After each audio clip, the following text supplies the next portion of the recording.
तमाम देखने और सुनने वालों को यूट्यूब चैनल इजी हेल्थ की तरफ से खुश आमदीद।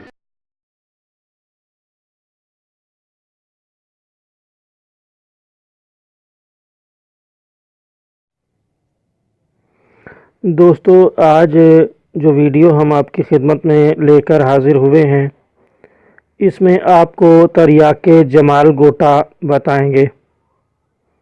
प्यारे दोस्तों, अगर जमाल गोटा खाने से मरीज़ दस्तों से निढाल हो जाए और दस्त किसी तौर भी रुकने में ना आ रहे हों, तो ये नुस्खा इस्तेमाल करें। खुदा ताला के फ़ज़ल से बहुत ही फ़ायदा होगा।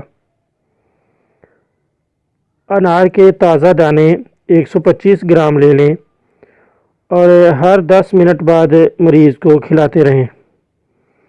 जमाल गोटे के दस्त फ़ौरन बंद हो जाएंगे।